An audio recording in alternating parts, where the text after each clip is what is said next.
इनके मन के अंदर ये भावना यदि कहीं से उत्पन्न हुई है कि अपने पुत्र का नाम मानव रखा, तो हम सबकी संवेदना और आशीर्वाद उस बच्चे के साथ में ऐसा हो कि वास्तव में वो क्या बने, मानव ही बने। मानव के वेश में भेड़िया न बने, मानव के वेश में उल्लू न बने, मानव के वेश में सांप न बने। आपने देखा है मानव के वेश में सांप को देखा है आपने, मानव के वेश में भेड़िया को देखा है आपने, और मानव के वेश में न जाने कितने जीव, कितने प्राणी हिंसक छिपे रहते हैं। उन सब का उदाहरण मुझे समय मिलेगा तो चर्चा करूंगा।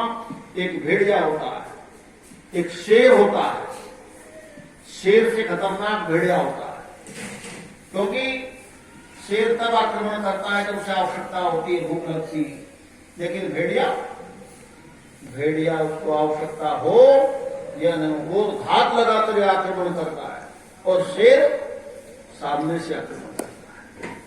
कई लोग हमारे बीच में ऐसे होते हैं, देखने में कैसे लगते हैं, मानव, लेकिन आक्रमण कैसे करते हैं, बोले घात लगा करके। यदि उसकी तृप्ति है तो दूसरे के हक को तब भी छीनना चाहता है, जैसे भेड़िया छीनना चाहता है। इसी प्रकार से हम मानव के वेश में क्या बने, मानव के वेश में मानव बने, और मानव के वेश में यदि बना है तो देव बने, दानव न बने।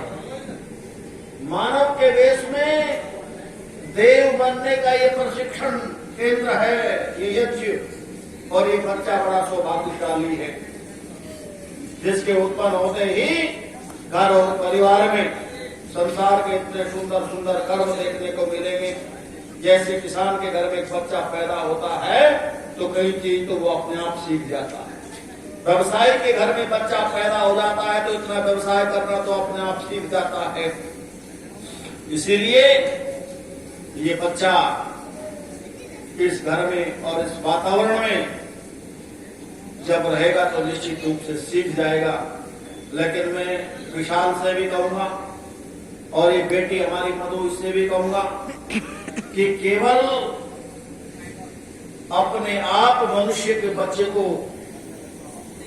मनुष्य का जो बच्चा है उसको बनाया जाता है, वो अपने आप बहुत दिनों में बनता है, अपने आप नहीं बनता। पशु अपने आप पानी में तैरना सीख जाता है, और मनुष्य का बच्चा उसको सिखाया जाता है। तो इसको कुछ बातें सिखाने की तुम्हें होंगी। इसको दूध पिलाओ तो गायत्री छंदों के साथ, इसको भोजन बना करके 6 महीने के बाद खिलाओगे दाल सूप तो गायत्री छंदों के साथ। जब तक ये दूध पीता है, जब तक ये तुम्हारे साथ में है, तो अपनी गतिविधि तुम्हें सात्विकता के साथ में रखनी है, क्योंकि बच्चे का निर्माण करना है। एक दीवार का निर्माण करता है व्यक्ति तो 10 बार निगाह रखता है। एक ईंट भी तिरछी हो जाए तो सोर डाल करके उसको सीधी करता है। लेकिन एक बच्चे के निर्माण के लिए आप देखिए, पूछिए अपने आप से, एक बच्चे के निर्माण के लिए हमारे अंदर, हमारे बीच में कितने लोग ऐसे हों तो ध्यान देते होंगे। ये दुर्भाग्य है मेरे देश का। यदि बच्चे के निर्माण के लिए आज हमने ध्यान दे दिया होता तो ये पीढ़ियां, ये मारामारी और ये दूषितपन जो आज मेरे संसार के अंदर देखने को मिलता है, कदाचित ये न रहा, क्योंकि हमने बच्चे का निर्माण नहीं किया।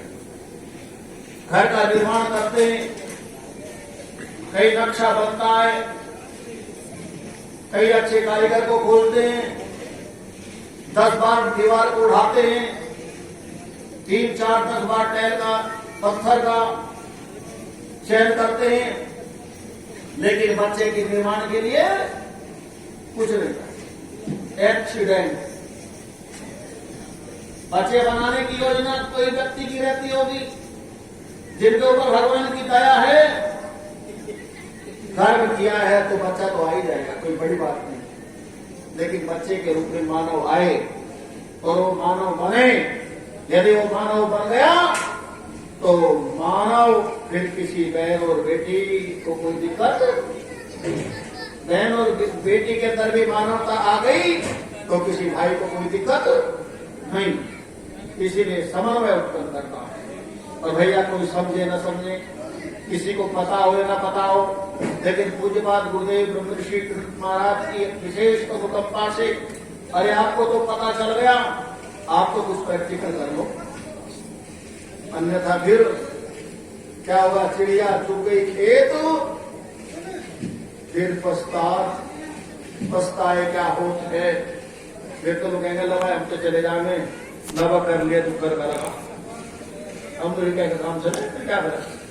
क्यों नहीं? जब मौका था, जब शक्ति थी, जब उसका उपयोग किया नहीं। बंधु पूज्यपाद गुरुदेव कहा करते थे कि जब अपनी ताकत होती, जब अपना सामर्थ्य होता है, जब अपने बस की कुछ काम करना होता है, उसे कर दो। और जब बस की नहीं होता, जब बस का नहीं होता, फिर उसके पीछे मत जाओ, क्योंकि पीछे होने वाला नहीं है। अब मैं जो देखता हूं, चाहे साधारण मनुष्य रहा हो, चाहे हमसे अब आपसे संबंधित कोई अधिकारी रहा हो, जब वो पद पर रहते हैं तब कुछ करते नहीं, ना दूसरों के लिए करते, ना संबंधियों के लिए करते। और जब वो कुछ रहते नहीं तब वो बहुत लंबा व्याख्यान करते करते। इसलिए सामर्थ्य, अब हमारा सामर्थ्य है युवावस्था में। इस युवावस्था में हम अपनी पूरी ताकत लगा दें बच्चे के निर्माण के लिए, तो मैं समझता हूं इस बच्चे का ये नामकरण संस्कार सफल हो जाएगा। अन्यथा इसीलिए नामकरण संस्कार वेदपाल जी किए जाते हैं आचार्यों को बुला करके। ऐसा नाम रखा जाता है जो सार्थक हो, ऐसा नाम रखा जाता है जो सरल हो, और वो बच्चा फिर उसी के नाम, जैसा उसका नाम हो वैसा उसका काम हो और वैसा उसका धाम हो, तब जाकर के उस मानव के जीवन की सफलता का सोपान प्रारंभ होता है। इन्हीं शब्दों के साथ मैं आदरणीय वेदपाल जी को और उनकी सहधर्मणी आदरणीय पुष्पावती जी को साधुवाद देता हूं, आभार व्यक्त करता हूं। इस यज्ञ के प्रारंभ में, बाद में आशीर्वाद आप लोग देंगे ही कि उन्होंने इस कलयुग के काल में संसार का सर्वोत्तम कर्म तो किया ही है। इसीलिए शत्रु यदि अच्छा काम करता है, आपका कोई शत्रु भी है, यदि वो विद्वान और अच्छा काम करता है तो आपको नुकसान नहीं पहुंचाएगा, उसकी बड़ाई करनी चाहिए। और यदि मूर्ख आपका मित्र है तो जितना जल्दी हो पीछा छुड़ा लेना चाहिए। अगर आपका मित्र कोई है और मूर्खानंद है तो क्या करो?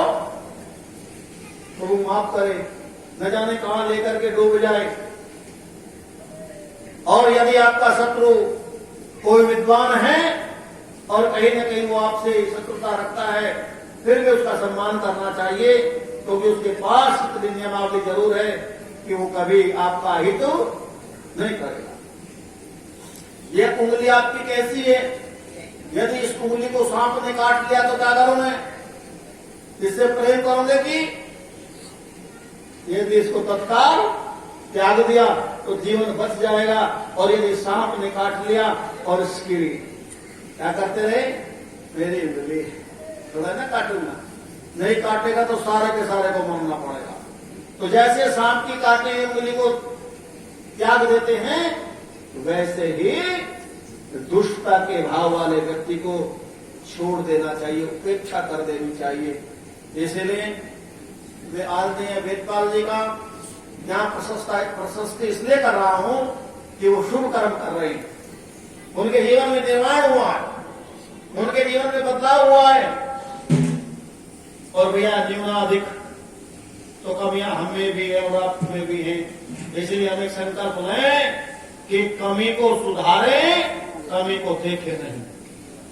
आज दिक्कत इस बात की है कि लोग कमी को देखते हैं, सुधारने का प्रयत्न नहीं करते और न सुधारने का अवसर देते। आप फिल्में देखते हैं, कई फिल्म ऐसे होते हैं कि उसका पिताजी, उसका बाप बड़े सिरे का बदमाश है, बच्चे ने अच्छा पढ़ना शुरू किया लेकिन समाज ने बनने नहीं दिया, उपहास किया, गालियां दी, परेशान किया और वो हार करके क्या हुआ, उसी रास्ते पर चल पड़ा। ये शिक्षा मिलती है फिल्मों से भी, जहां से जो लेना है उसको मिल जाता है, जिसका जैसा टेस्ट है वही लेता। तो इसीलिए माताओं, अब हम प्रारंभ करने जा रहे हैं। आप मन बना लेना कि बाद में इस बच्चे को आशीर्वाद देना है।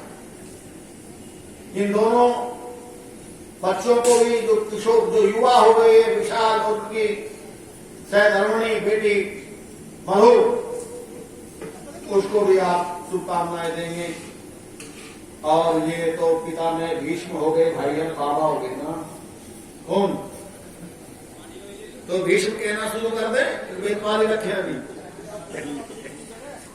तो उनको तो आशीर्वाद, क्योंकि भीष्म को आशीर्वाद कौन दिया करता था, देव पुरुष दिया करते थे, क्योंकि उस सभा में कोई ऐसा नहीं था जो भीष्म को आशीर्वाद दे सके। तो आप दादा हो गए, तो भीष्म जी को आशीर्वाद तो पूज्यपाद गुरुदेव और महाराज जी देंगे ही। मैं आपसे निवेदन करूंगा कि आप उनका आशीर्वाद लेने के योग्य बने। इन्हीं शब्दों के साथ आप हल्दी चंदन में थोड़ा पानी मिला करके